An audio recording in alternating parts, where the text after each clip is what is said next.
Hello, good morning, everyone. This is your SideQuest contact, and we are now on episode 10 of our Let's Make It Adventure series. We spent the first 9 episodes kind of walking through and developing the cast of non-player characters, the main cast of non-player characters, and we got through those. So now we're going to move on to the kind of like the next phase of this process. So now that we've got all of our background characters uh, with the foundation set up, now we're going to go into each one of them and develop them more detailed, more specifically, and come up with the discovery points that the players will be able to find out, and the other encounters and tasks that are going to go with that character. And we're going to start off with the first one we did, our bugbear, gladiator, ranger. Now let's just recap what we got for this. We have a character, a contact who possibly saw our antagonist, the were-tiger, in action, managed to remain unseen slash escaped and or escaped.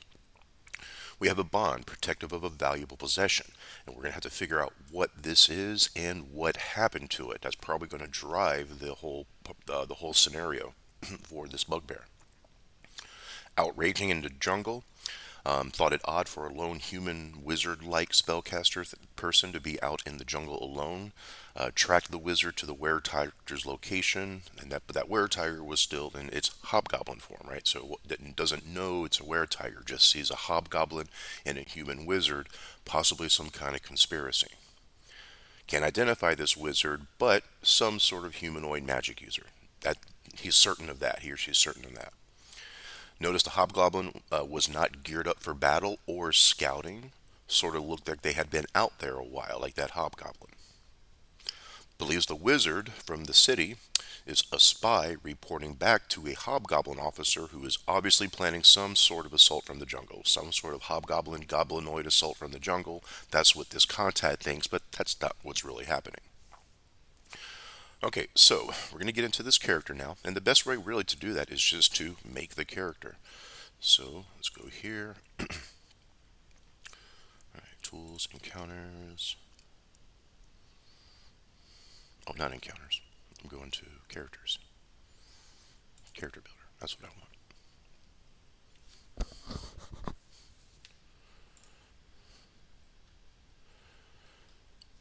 want. Okay, so I'm going to go to race.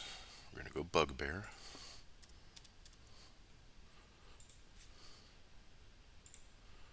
All right, then we're going to go to description, and this is where I'm going to choose my gladiator. Languages. For NPCs, I usually leave languages blank and just say, let them speak whatever I need them to speak for at that moment. So I'll just leave that blank. Languages, musical instrument. Gladiators can perform music. Okay, that's cute. All right, so how about drums? I think gladiators would be good with drums or hand drums. Yeah, all right, hand drums. Okay, so now we go to not race, class.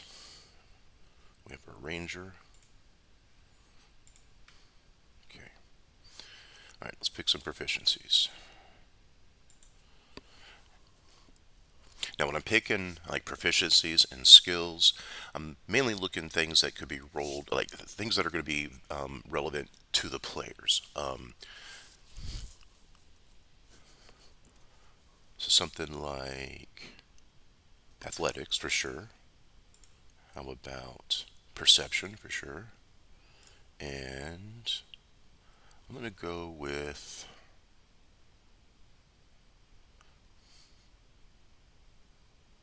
survival. All right, favorite enemy. So we have someone who has been out as a gladiator.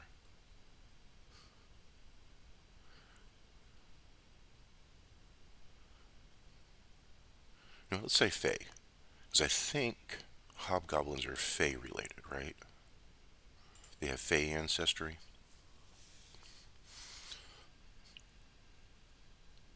Let's double check. I'm pretty sure, but I just want to double check.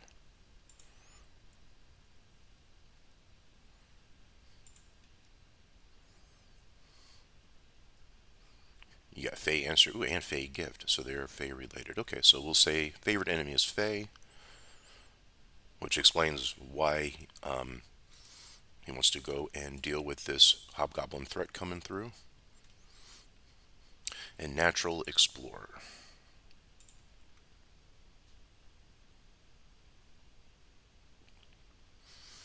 I'm going to go with forest. That's probably the most relevant. Okay. All right, so let's assign our abilities. And for NPCs, I just do standard array and just kind of go with what I think makes sense. So we have a ranger, needs to be dexterous. Eventually, we'll need to be wise. Let's say constitution and say intelligence. We'll give me charisma the dump stat. Okay, now let's choose. How I do this is I just go for the +2 and then a +1 and look and see what I need. All right, let's put the +1 in dex and the +2 in wisdom. All right, +1 dex, +2 wisdom. Okay. Okay, equipment. How about some? Yeah, we'll go scale mail. Why not? Two short swords or two simple weapons. Let's go two short swords. Explorer's pack. Expensive but unusual weapon. Musical instrument. We got drum. Love letter, lock of hair, or a trinket. And let's say lock of hair. Why not? Okay. Adding that. Let's go look at our sheet.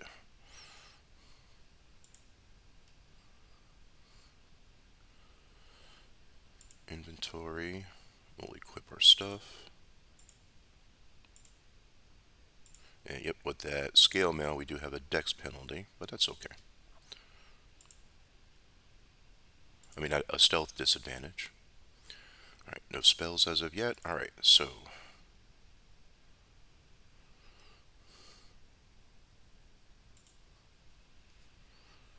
finishing touches.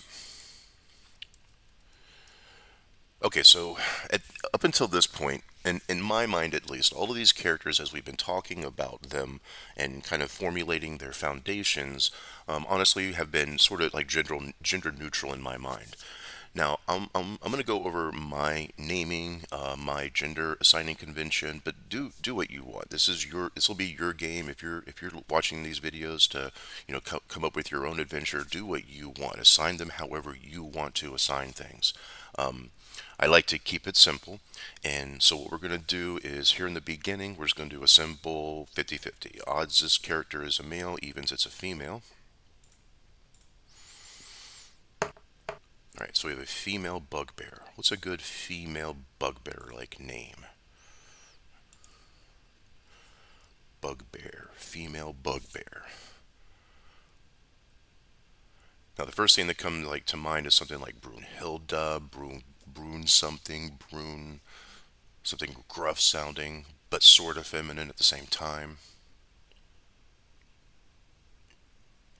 Here we go. How about this?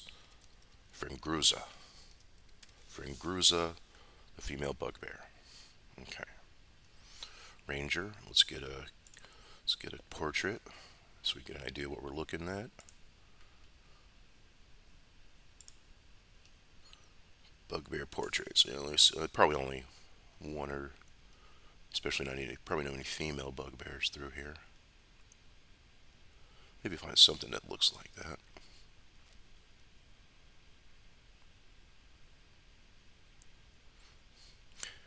Now for the next character, when we go to assign a gender, we do the same. I'm going to do the same thing, and if that one also turns out to be female, then the third character I'm not going to roll for will just be male, and then kind of repeat that process.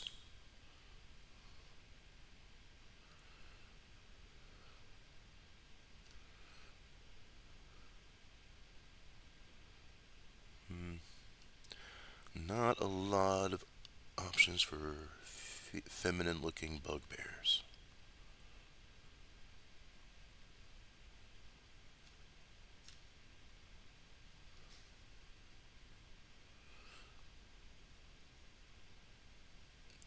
just go to the one at the top and just say bugbears are the males and females kind of look similar.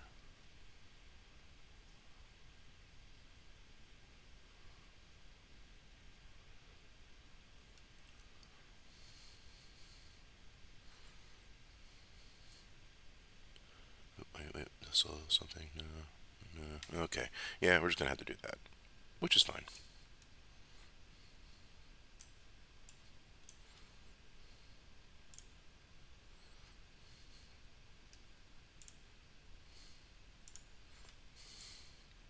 All right.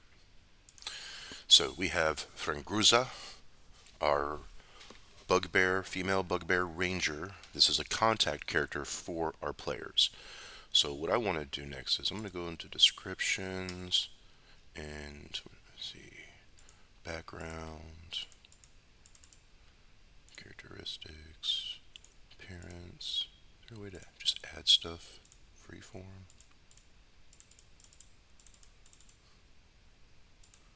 Oh, notes. How about notes? Okay. Other. Yeah, let's just do other. Okay.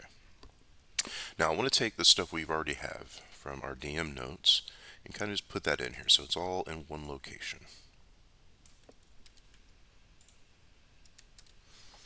Okay.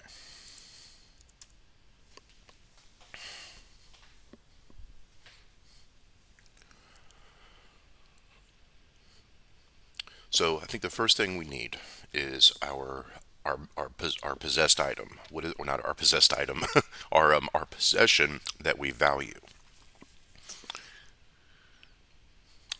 Now I'm gonna go. I'm gonna look up were tigers again.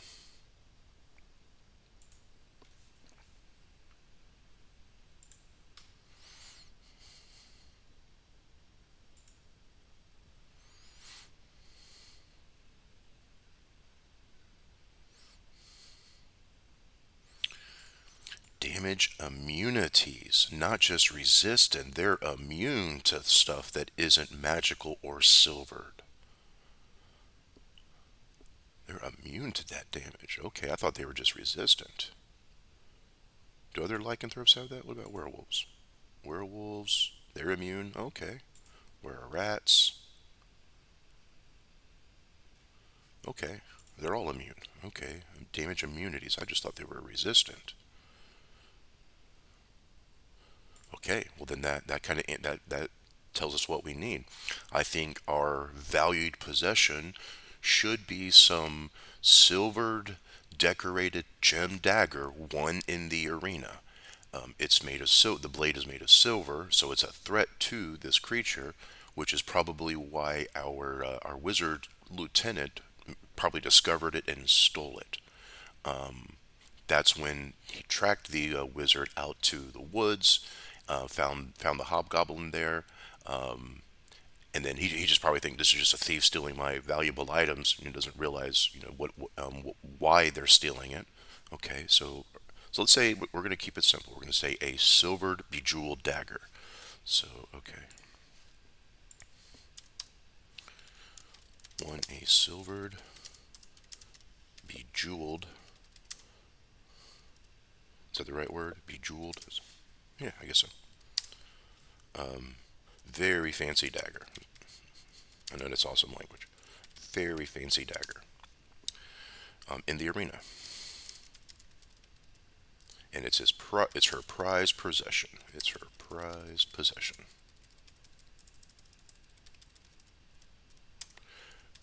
Our wizard lieutenant discovers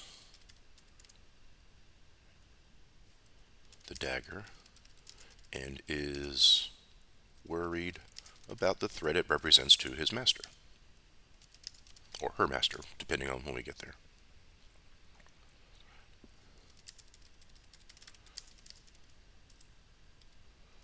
His were-tiger master had it stolen and took it to the jungle to give to the master.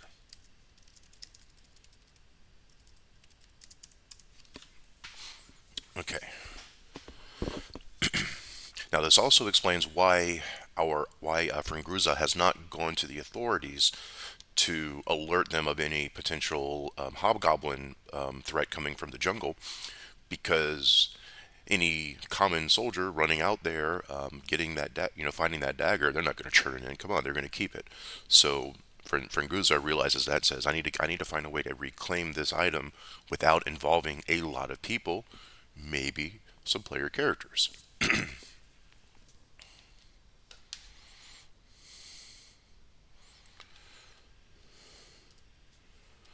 Does not want a public spectacle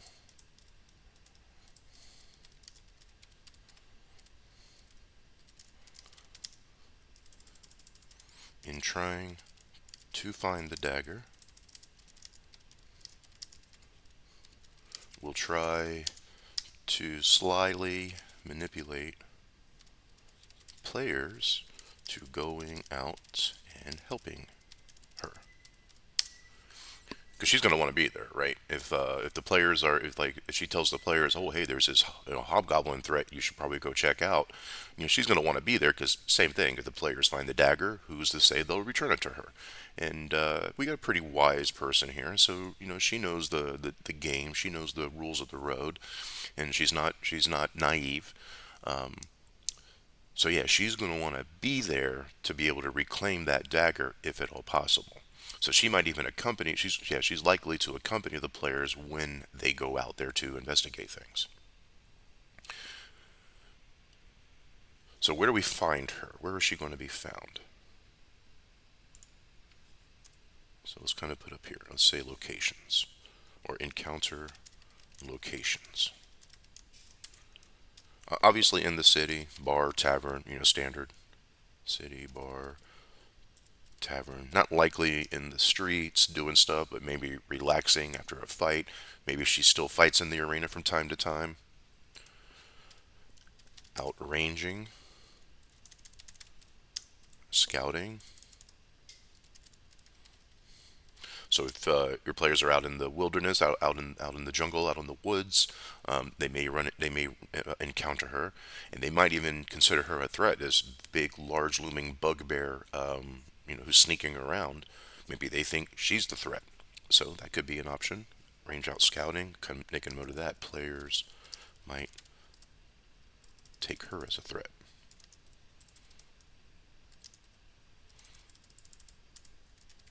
Might take her as a threat. So that could be an interesting scene. Like, who knows? Like, why are you out here? And she's like, because I'm allowed to be out here. Do what I want. Who are you? Why are you out here? That type of thing.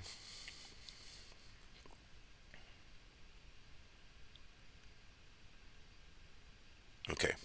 So it's formulating in my head now. I see the scene where the players are talking to this bugbear, Fringruza, and she wants to, hey, maybe if she can pinpoint any characters with Fey ancestry, she's definitely going to lean in on the manipulation on them, try to get them out into the woods with her, and see if we can she can reclaim that dagger. Okay, so we kind of got our motive, and we kind of got the setup for this scenario. So for our next episode, what we'll have to do, our next episode, what we'll do is we will design the encounters between her talking to the characters and them going out into the jungle. What's going to happen as they're making their way out there, as they're with her. We got to have some complications. We got to have some unexpected things happen to get the players, into some action or wrapped up into some more drama. But on their way out there. Now, it's important to point out that, yeah, we're going out in, this character is leading them out into the jungle to where the main antagonist is, but we don't want a showdown yet, between the characters and this antagonist. If anything, if the antagonist decides to show itself in were-tiger form, that should scare the players away and they want to get the hell out, because they're still level 1 at this point, and a were-tiger is not going to find much of a challenge in a level 1 party. And then that could be like the, oh my god, it's not hobgoblin scouts, there are were tigers out there, and so that could bring a whole new set of worries to your players. Okay, so I think this is a good spot to leave it. Thanks for hanging out. We'll talk about that path next time. They're on their way to the jungle, helping Fringruza to reclaim her missing prize. All right, friends, take it easy. Have a good day. See y'all later.